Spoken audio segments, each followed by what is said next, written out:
Bismillahirrahmanirrahim. Assalamualaikum warahmatullahi wabarakatuh.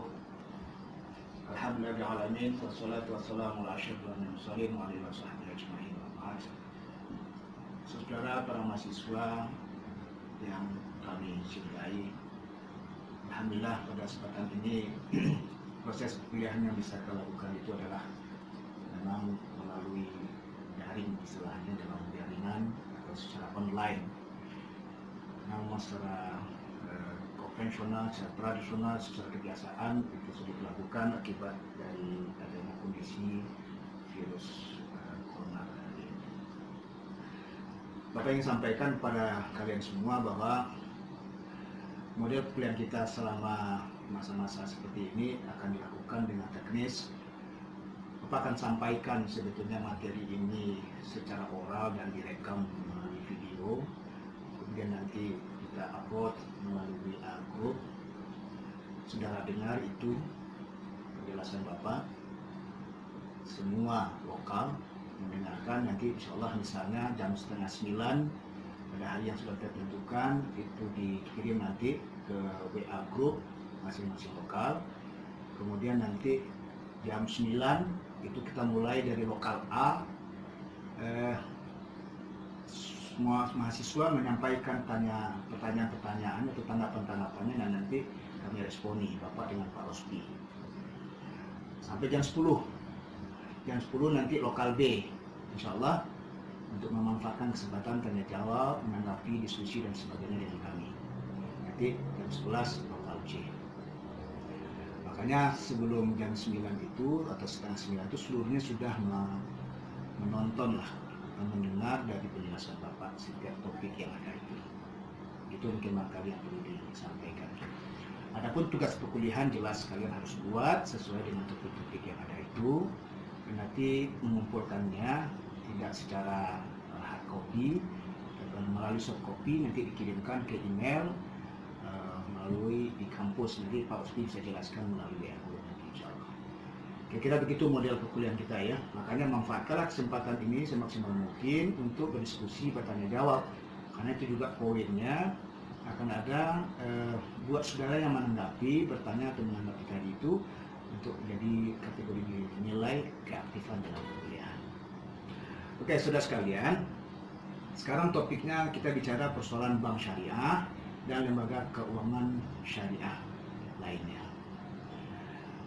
Bagaikan yang muncul pada hari ini bahwa lembaga keuangan itu terdiri dari dua, yakni adalah lembaga keuangan bank dan lembaga keuangan non-bank.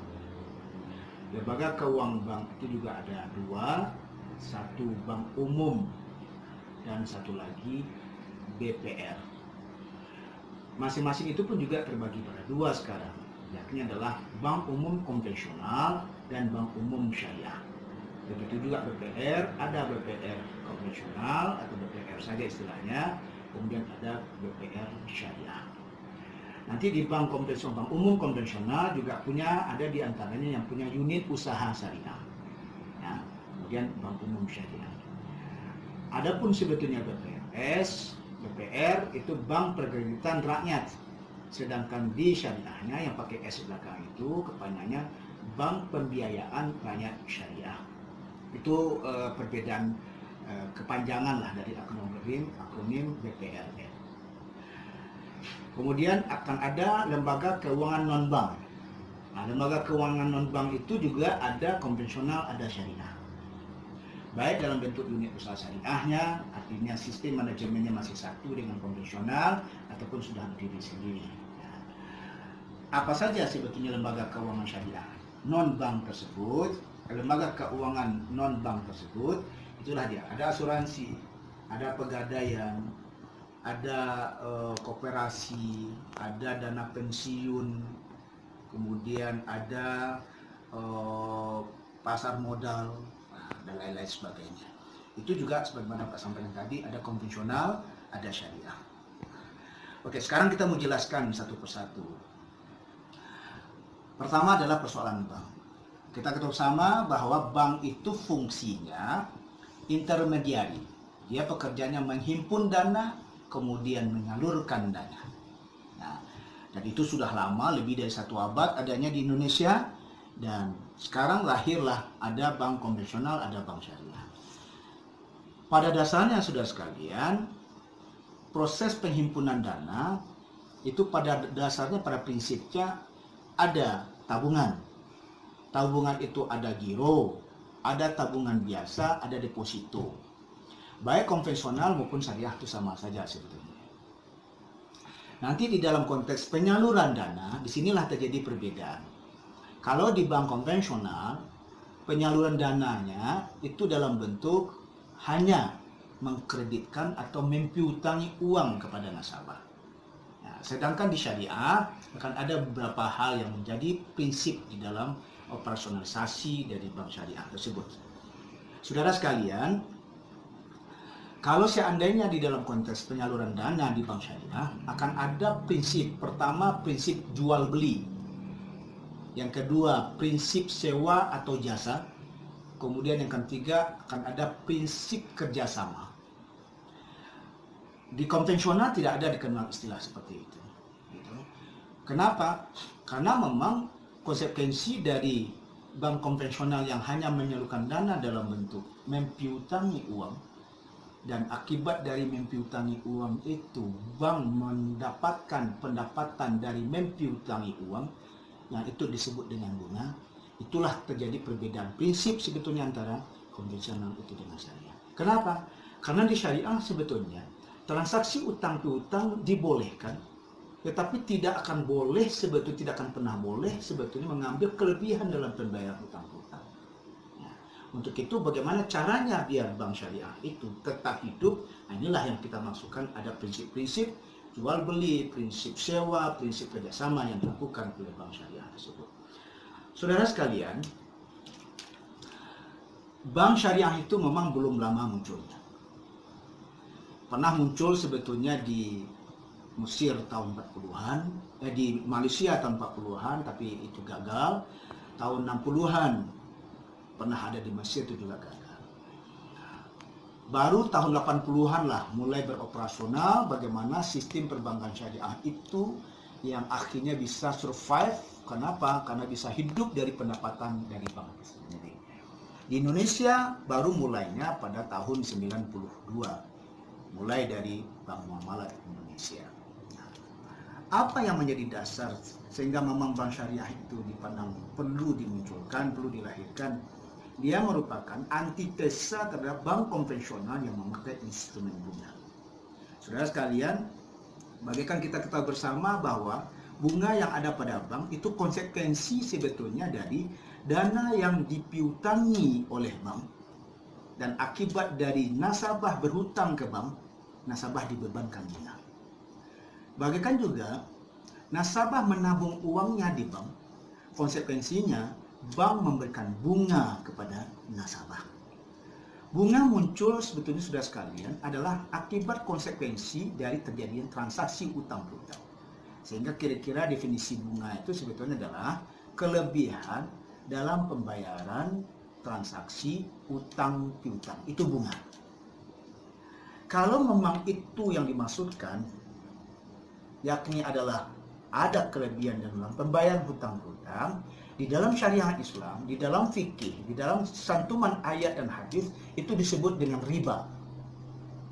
Apa yang dimaksudkan dengan riba? Salah satu definisi dari riba itu sebetulnya adalah innama kana qardan muajjalan biziyadatin masyrut. Sesungguhnya sebetulnya riba itu adalah adanya transaksi utang piutang yang masa pembayarannya pasti ditangguhkan biziyadatin masyrut. Namun sebetulnya ada penambahan atau ada kelebihan yang disyaratkan untuk itu. Nah, dalam hal seperti itu yang dimaksudkan riba. Berarti memang cocok. Karena bunga itu cirinya adalah adanya pembayaran lebih dalam transaksi utang piutang. Berarti kesimpulannya bunga itu sebetulnya adalah riba. Di Indonesia sudah difatwakan oleh Majelis Ulama Indonesia tahun 2003 bahwa sebetulnya bunga bank itu adalah riba, dan riba itu jelas haram. Halallahu al-bai'a wa harrama riba. Allah menghalalkan jual beli dan mengharamkan riba. Nah, begitu juga ayat-ayat yang memunculkan Allah. La ta'kulur riba atau afan mudha'afah. Janganlah kamu memakan riba yang berlipat ganda. Juga dalam ayat yang lain, wadaru ma baqiya minar riba. Tinggalkanlah sisa-sisa riba. Itu menunjukkan sebetulnya betapa dalam konsep Islam riba itu diharamkan. Hadis Rasulullah juga mengatakan sebetulnya laknatullah, dalam bahasa lain laknallahu. Dalam bahasa lain juga la'ana Rasulullah sallallahu alaihi wasallam akil riba wa muakkilahu wa katibahu wa syahidaihi ulaika sawaun, kata Rasulullah. Apa yang dimaksudkan? Allah melaknati. Dalam ungkapan lain sebetulnya Rasulullah melaknati. Siapa yang melaknati? Orang-orang yang memakan riba, orang-orang yang membuat orang lain makan riba, para penulis-penulis riba, para saksi-saksi riba, mereka semuanya sama, kata Rasulullah.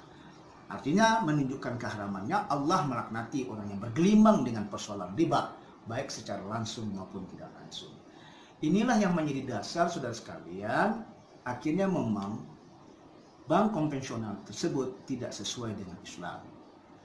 Namun karena sulitnya orang menghindarkan diri dari bank, pembangunan di sebuah negara tidak akan bisa berkembang tanpa berurusan dengan bank. Pada pengusaha pebisnis tidak bisa mengembangkan usahanya kalau tidak berurusan dengan bank. Bahkan masyarakat kecil pun tidak mungkin tidak akan berurusan dengan bank. Minimal dia menabung di bank. Itu saja sebetulnya sudah membuat sulitnya manusia hari ini melepaskan diri dari bank.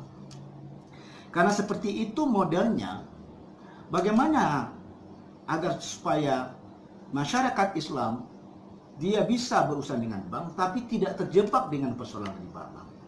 Dalam posisi itulah akhirnya dilahirkan bank syariah. Saudara sekalian, bank syariah yang dimaksudkan itu supaya jangan lepas, supaya jangan terjebak dengan persoalan kelebihan dalam pembayaran hutang. Makanya akad yang dipakainya biar hidup bank itu tidak melalui utang piutang. Disitulah yang disampaikan tadi, model operasionalnya secara prinsip akan ada transaksi jual beli. Apa yang dimaksudkan sebetulnya? Seorang nasabah datang ke bank membutuhkan uang. Kalau secara konvensional, setelah memenuhi syarat, bank akan mempiutangi uang itu kepada si nasabah. Untuk apanya? Bagi bank tidak punya kepentingan, karena utang piutang. Tetapi kalau nasabah yang datang ke bank syariah wajib bertanya kepada si nasabah, uang itu untuk apa? Dan bagikan juga nasabah wajib menjelaskan. Singkat cerita, misalnya nasabah itu butuh barang sebetulnya. Dia butuh sepeda motor. Dia ingin beli sepeda motor, uangnya tidak ada. Dia akan sampaikan ke bank syariah. Bank syariah akan ada kemungkinan setelah memenuhi syarat akan menyampaikan bahwa kalau seandainya bapak atau ibu nasabah ini butuh sepeda motor, bank akan menyampaikan bahwa bank syariah akan membelikan sepeda motor yang dimaksudkan tersebut. Setelah dilakukan gambaran-gambaran tentang bagaimana dan berapa sebetulnya kemungkinan bank akan mendapatkan keuntungan, gambaran tersebut sudah terbayang oleh si nasabah dan nasabah sebetulnya sudah setuju dengan gambaran-gambaran itu. Ingat, baru gambaran, belum transaksi jual beli. Sekadar gambaran, misal sepeda motor itu 25 juta, terus akan dilakukan proses pembayarannya misalnya selama setahun misalnya. Bank syariah akan mengambil keuntungan misalnya 2,5 juta misalnya. Berarti akan ada gambaran kalau seandainya terjadi transaksi jual beli ini, bank akan menjual ke nasabah sejumlah 27,5 juta. Kira-kira begitulah modelnya. Gambaran saja dulu. Oke, gambaran itu akhirnya disetujui oleh nasabah, sehingga akhirnya disepakati. Kalau begitu modelnya, ada kemungkinan cara yang bisa dilakukan. Pertama, bank mewakilkan kepada si nasabah tersebut untuk berbelanja sepeda motor yang dimaksudkan. Itu setelah dijelaskan speknya sepeda motor, mereknya apa dan sebagainya dengan angka nilai jual di pasaran sekian itu tadi, bank akan mewakilkan kepada si nasabah untuk membeli motor tersebut ke dealer atau ke showroom atas nama bank syariah. Setelah ada pembuktian menunjukkan transaksi itu sudah dibeli, kendati bisa saja hanya sebatas faktur, karena tidak mungkin juga akan ada sepeda motor dibawa langsung oleh nasabah. Kenapa? Ya karena belum dibayar. Cukup DP saja misalnya baru dibayar, menunjukkan bahwa itu sudah terjadi transaksi. Nah, dengan ada faktur yang dimiliki itu berarti sudah menunjukkan bahwa sepeda motor itu sudah sah miliknya bank. Nah, dengan sudah sahnya milik bank, baru bank berhak menjualnya. Baru bank memenuhi syarat untuk menjual. Karena salah satu daripada syarat sah jual beli itu, objek yang diperjualbelikan itu adalah milik si penjual sepenuhnya, atau secara hukum itu milik dia. Apa dimaksudkan? Misalnya dealer dia agen, dia menjual sah, walaupun secara kepemilikan bukan total mutlak milik dia, milik orang lain, tapi dia secara hukum dibolehkan menjualnya atas nama. Kira-kira seperti itu. Faktur menunjukkan sebetulnya secara hukum sudah menampakkan bahwa sepeda motor itu miliknya bank. Barulah dilakukan transaksi jual beli kepada si nasabah.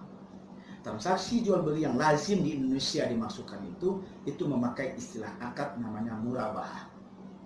Murabahah sebetulnya kalau secara fikih definisinya adalah salah satu bentuk transaksi jual beli yang mana penjual menyampaikan harga pokok, kemudian mensepakati berapa keuntungan sebetulnya yang ingin diambil oleh pihak penjual. 10 juta misalnya harga pokok, kemudian pihak penjual ingin mengambil untung misalnya 2 juta, antara penjual dan pembeli melakukan negosiasi di angka 2 juta, bukan di angka 12 juta. 2 juta itu adalah keuntungan, dia bernegosiasi. Bisa muncul istilah 2 juta karena diketahui 10 juta harga pokoknya. Itu murabahah namanya. Cara pembayarannya seperti apa? Pada dasarnya di fikih murabahah itu mau dibayar tunai atau mau dibayar ansur itu nggak ada masalah. Itu kelaziman di lembaga keuangan syariah yang ada di Indonesia. Transaksi jual beli itu murabahah, dan murabahah itu dilakukan pembayarannya secara diangsur atau kredit secara umum istilahkan seperti itu. Saudara sekalian, itulah yang dimasukkan sebetulnya sepeda motor diwakilkan kepada nasabah berbelanjanya, nanti setelah itu baru bank menjualnya kepada nasabah. Atau bisa saja kemungkinannya bank membeli langsung sepeda motor itu ke dealer, kemudian menjualnya kepada si nasabah. Tapi itu tidak terlalu banyak orang memakai itu. Kenapa? Karena memang tidak mungkin bank melayani sedemikian rupa sebanyak itu nasabah, sehingga memang pola yang dipakaikan itu adalah mewakilkan. Itu disebut dengan wakalah sebetulnya dalam istilah fikih. Itu bentuknya jual beli. Nah, kemungkinan yang kedua itu adalah jasa atau sewa.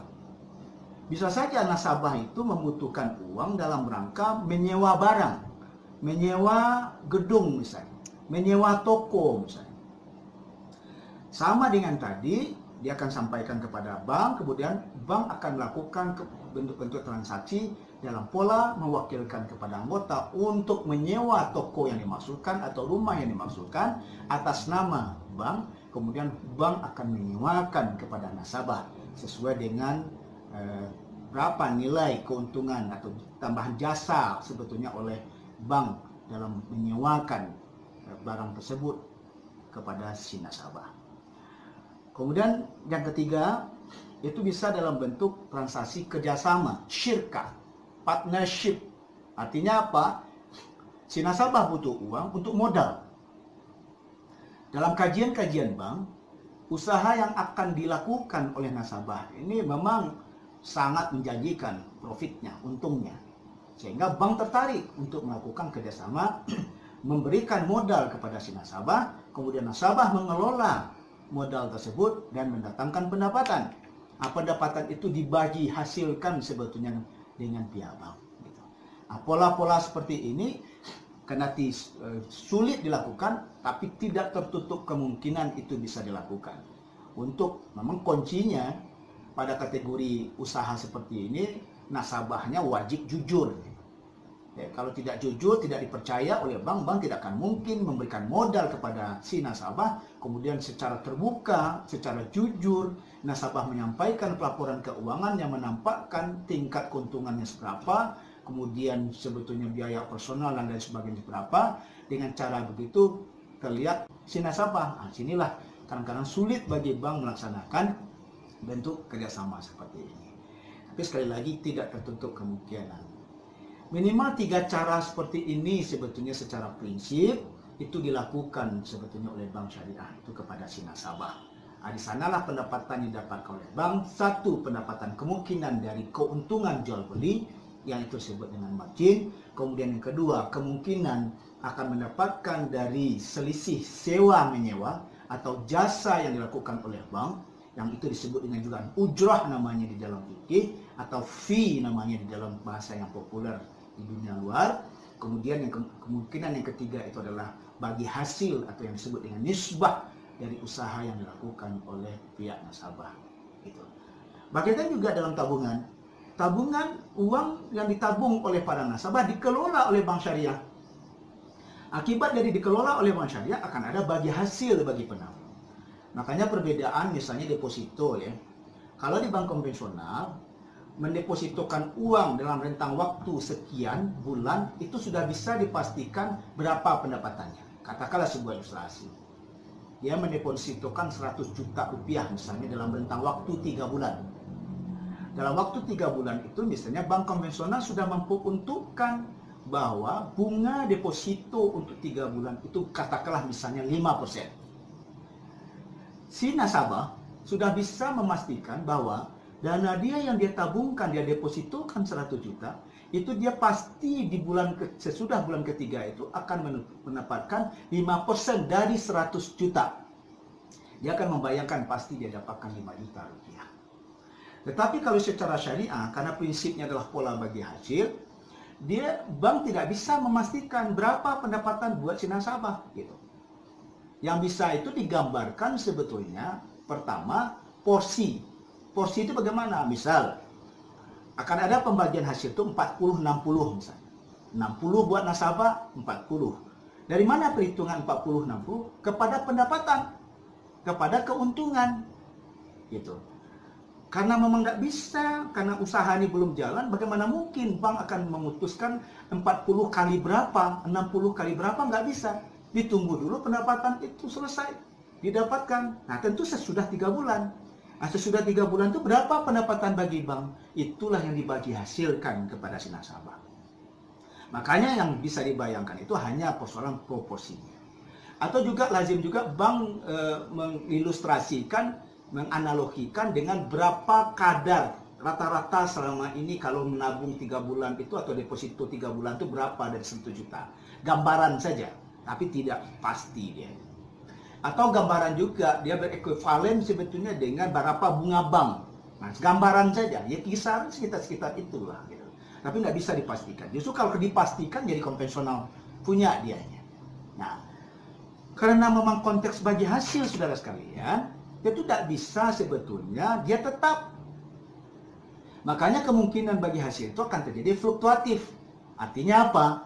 Misal 3 bulan pertama, ekuivalennya bisa rata-rata misalnya 5% tadi, katakanlah 5 juta misalnya. Tetapi 3 bulan selanjutnya bisa saja 5,5 juta atau 4,5 juta. Artinya apa? Sangat tergantung kepada pendapatan bank. Nah, kira-kira seperti itu yang dimasukkan dengan bagi hasil untuk tabungan. Makanya kalau ada yang nabung di bank syariah, dia bisa saja, loh kok bulan sekarang sekian saya dapat bagi hasilnya, kok bulan depan lebih atau betul kurang. Itu menunjukkan benar-benar dia itu sangat dipengaruhi oleh pendapatan. Oh bisa juga konstan, bisa aja ya. Kemarin orang beruntung 1 juta, besok beruntung juga 1 juta lagi, kemungkinan bisa saja. Nah dengan cara seperti itu kemungkinan juga. Tapi yang pasti perbedaan dengan konvensional, dia tidak bisa dipastikan sebetulnya berapa pendapatan realnya bulan depannya itu atau 3 bulan ke depannya itu. Nah, itulah yang dimaksudkan konsekuensi dari bagi hasil. Saudara sekalian, itu kira-kira gambaran pola di bank syariah. Sekali lagi ingat, keberadaan bank syariah itu merupakan antitesa terhadap bahwa bank konvensional yang transaksinya hutang piutang dan ada kelebihan dalam pembayaran hutang piutang itu baik dalam bentuk tabungan maupun dalam bentuk piutang yang diberikan kepada nasabah, tetap dan setelah itu adalah bunga, dan bunga itulah sebetulnya yang riba. Nah, itu bank syariah ya. Nah, selanjutnya kita bicara tentang lembaga keuangan non-bank. Tadi sudah sampaikan bahwa lembaga keuangan non-bank itu ada berbentuk asuransi, ada bentuk pegadaian, dan lain sebagainya. Saudara sekalian, lembaga-lembaga keuangan syariah non-bank ini dia punya spesifikasi masing-masing. Katakanlah asuransi misalnya. Bicara persoalan asuransi, ada bahasa penjaminan, ada bahasa pengalihan penanggungan terhadap kerugian yang dialami oleh si pembayar premi atau pemegang polis atau secara umum istilahnya nasabah. Artinya apa?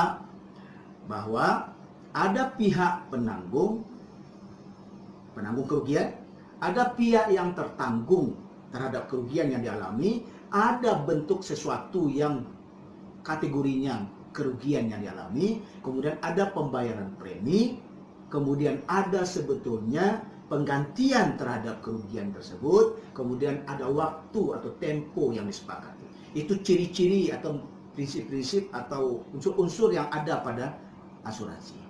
Saudara sekalian, kendati sebetulnya asuransi ini diperdebatkan juga oleh kalangan ulama dahulunya. Ada yang memang mengharamkan sama sekali. Kenapa? Ya, ada yang mengatakan sebetulnya asuransi jiwa misalnya, jiwa dijadikan sebagai objek ya, yang ditransaksikan secara ekonomi. Itu yang membuat dia haram. Ada yang mengatakan sebetulnya asuransi itu mengandung unsur maisir, unsur judi. Karena ada pihak yang dirugikan, ada pihak yang beruntung di balik kerugian yang dialami oleh pihak lain. Ada sebetulnya kategorisasi yang membuat dia haram itu punya unsur spekulasi. Apa unsur spekulasi? Dalam bentuk kemungkinan-kemungkinan. Jadi uang yang ditanamkan sebagai pembayaran premi ada kemungkinan bisa membuat beruntungnya orang yang bayar premi, ada kemungkinan tidak beruntungnya. Jadi kategori seperti itu dikategorikan aspek yang spekulatif. Itu termasuk yang membuat haram. Ada yang mengatakan juga keharaman itu karena gharar, ada ketidakjelasan akad. Uang premi yang dibayarkan atau yang disetorkan oleh si nasabah kepada pihak asuransi, itu status uangnya apa? Nggak jelas. Buktinya setelah tidak terjadi apa-apa, misalnya uang bisa hilang. Kalau uang tidak dikembalikan kepada si pembayar premi, itu status uang bagi perusahaan apa? Objek-objek dan cara-cara seperti itu yang membuat tidak jelasnya transaksi, membuat dia gharar. Saudara sekalian, untuk mencoba mengantisipasi kemungkinan spekulasi, kemungkinan gharar, kemungkinan maisir, dan satu lagi sebetulnya keharaman itu adalah riba. Karena uang yang dikelola oleh asuransi karena tidak selalu siklus keuangannya itu masuk keluar lancar begitu saja, tapi lebih banyak mengendapnya. Dana-dana mengendap ini kelazimannya pada asuransi itu disimpanlah kepada bank konvensional yang memakai instrumen yang namanya riba, yang mana bunga, yang bunga itu adalah riba. Sehingga sebagai ulama ini juga mengharamkan asuransi karena ribanya itu. Oke, saudara sekalian, cara pandang bahwa memang ada aspek keharaman itu dari segi ribanya, dari segi maisirnya, dari segi spekulasinya, dari segi ghararnya. Namun dilihat di sisi yang lain sebetulnya banyak orang juga sulit untuk tidak berurusan dengan asuransi, dan ada maslahatnya juga dengan asuransi ini. Kenapa? Karena ada unsur di balik itu membantu orang yang mengalami kerugian, rumahnya terbakar, akibat dari asuransi bisa dibantu, kecelakaan dan sebagainya. Karena ada unsur maslahatnya, terfikirkanlah oleh para ulama bagaimana sebetulnya lahir sistem asuransi yang sesuai dengan syariah. Artinya yang tidak riba, kemudian yang tidak gharar, yang tidak maisir, ada unsur judi, dan ada sebetulnya tidak spekulatif. Nah, hal inilah yang dibuat sebetulnya formulasinya oleh para ulama, jadilah lahir asuransi syariah. Saudara sekalian, secara operasional, perbedaan konvensional itu dengan syariah. Di konvensional, penanggung kerugian itu sebetulnya adalah pihak perusahaan asuransi. tertanggung pasti nasabah. Gitu. Itu prinsip dasarnya sama saja. Ada penanggung, ada tertanggung. Dengan syariah, penanggung itu adalah juga nasabah. Tertanggung pasti nasabah. Pihak perusahaan sebagai apa? Hanya sebagai fasilitator, hanya sebagai manajer yang mengelola uang yang dihimpun sesama anggota, sesama nasabah tersebut. Dalam hal ini adalah premi, terus hasilnya nanti dimanfaatkan juga kembali kepada anggota. Sedangkan posisinya perusahaan itu hanya mendapatkan ujrah dari akibat dia mengelola itu, atau dia mendapatkan uang jasa akibat dia mengelola itu, atau bisa dalam bentuk bagi hasil dari akibat dia kelola itu mendatangkan uang dari uang yang dia himpun itu. Itu bedanya konvensional dengan syariah. Kemudian yang kedua, kalau seandainya di konvensional uang itu kalau terjadi apa-apa, asuransi itu ada dua, ada asuransi jiwa, ada asuransi kerugian. Asuransi jiwa itu yang berkaitan dengan fisik lah, ya kematian, ya cacat tubuh dan sebagainya, itu asuransi jiwa. Sedangkan asuransi kerugian yang dimasukkan itu lebih ke material, katakanlah mobil, rumah dan lain sebagainya. Oke, saudara sekalian, di dalam operasional, misalnya asuransi jiwa, uang yang disetorkan yang disebut dengan premi itu akan menjadi milik perusahaan sepenuhnya. Konsekuensinya apa? Kalau seandainya terjadi apa-apa, pihak asuransi akan mengganti atau akan memberi uang, dukakah atau uang yang pasti namanya adalah penggantian kerugian kepada si nasabah pembayar premi. Berapa? Sesuailah dengan transaksi awal yang dilakukan. Sedangkan kalau tidak terjadi apa-apa, tidak ada mengalami kecelakaan atau tidak ada mengalami kecelakaan fisiknya, tidak mengalami kematian dalam rentang waktu yang sudah sepakati, uang itu menjadi milik pihak perusahaan asuransi sepenuhnya. Berbeda dengan syariah, premi yang dibayarkan untuk asuransi jiwa itu tadi, itu akan ada kategorisasi peruntukan. Pertama, dana premi itu sebagian kecil itu adalah tergolong kepada dana tabarruk namanya, dana sosial. Konsekuensi dari dana sosial tidak akan pernah dikembalikan. Nama saja sudah bersedekah kita. Kegunaan dana sosial itu adalah inilah yang dihimpun sebetulnya oleh pihak asuransi yang nanti dimanfaatkan oleh kalau ada di antara pemegang polis atau pembayar premi atau sesama anggota yang mengalami kecelakaan atau kematian. Dari uang itu diambilkan. Ya, bukan milik perusahaan, tapi dari mereka juga. Kemudian sebagian lagi diperuntukkan sebetulnya untuk tabungan bagi si pemegang polis itu tadi. Ya. Orang yang ingin mengasuransikan jiwanya, ingin mengasuransikan fisiknya, itu sebagian dari uang premi itu diperuntukkan untuk tabungan mereka. Apa akibat lebih jauh? Kalau seandainya tidak terjadi apa-apa, seluruh uang yang ditabungkan itu dikembalikan kepada anggota, plus bagi hasil konsekuensi dari uang itu dikelola oleh pihak perusahaan asuransi. Itu yang disebutkan sebetulnya bagi hasil atau nisbah. Adapun uang tabarruk jelas itu diperuntukkan hanya untuk kumpulan dana-dana sosial. Itu kalau seandainya tidak terjadi apa-apa. Jadi uangnya yang terkategori pada tabungan dikembalikan semua tabungan itu kepada anggota plus bagi hasilnya.